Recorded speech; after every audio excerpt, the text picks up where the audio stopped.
Hello and welcome to the Unit 2 podcast on section 6.2. Today we're going to be talking about classifying elements on the periodic table.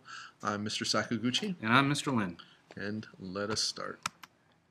So we've been kind of hinting at in the previous unit about electron configurations in the periodic table being closely related.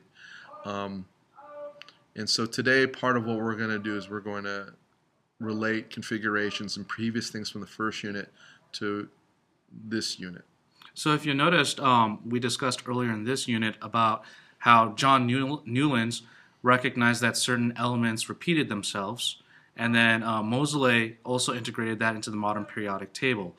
So there's definitely certain elements that repeated themselves, and they put it in the periodic table, and it has something to do actually with the electron configuration. And also the valence electron stuff that we hinted at the end of the first unit. Right.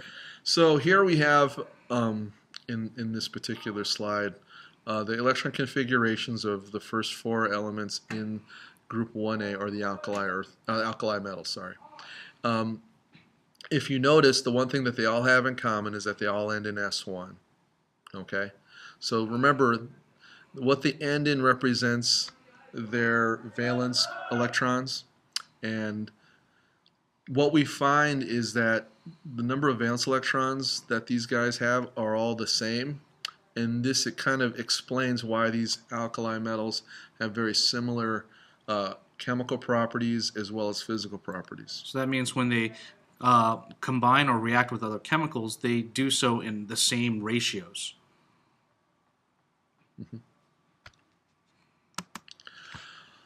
We can also extend this to valence electrons as well. So if we, to go back to this slide for a moment, if we actually went to other groups and did their electron configurations, they would all end in the same last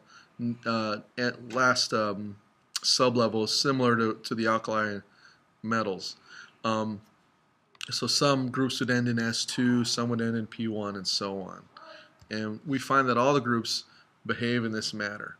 In terms of valence electrons, what we find is that the number of valence electrons, remember, is the outermost electrons, and it also corresponds to the group number when it has an A in front of it for the representative elements.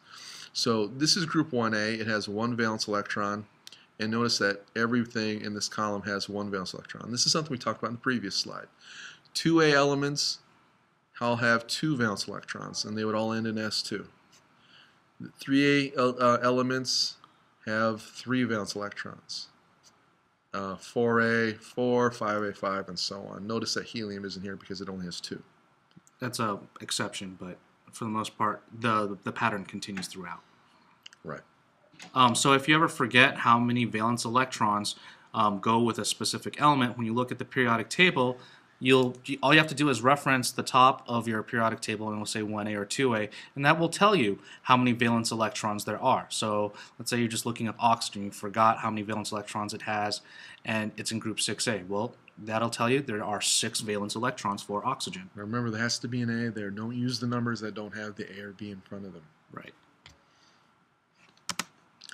And then we can extend this to your electron configurations by showing that these actual groups can be broken down into specific regions known as blocks. What we find is that everything in group 1A and 2A either all in their valence or outermost or sublevel filled are S electrons. So everything in this column would end in S1. Everything here ends in S2. And this trend continues through the rest of the periodic table, where, for instance, this far right-hand section is called the P block, and all of these elements end with a P sublevel. So group 3A all ends in P1, group 4A all ends in P2, so on and so forth. So all of this would be your P block on the far right-hand side in green.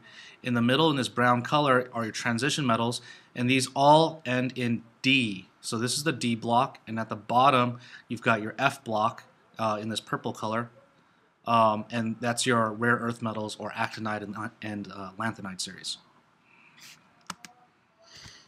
So the periodic table shaped the way it is because of these subshells. So these determine the shape of the table. Again, we talked about our S block, P block.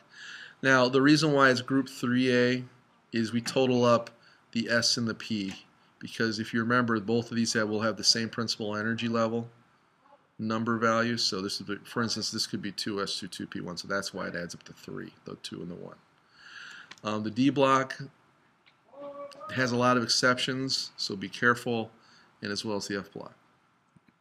So we can actually use these blocks to help us figure out configurations and stuff like that.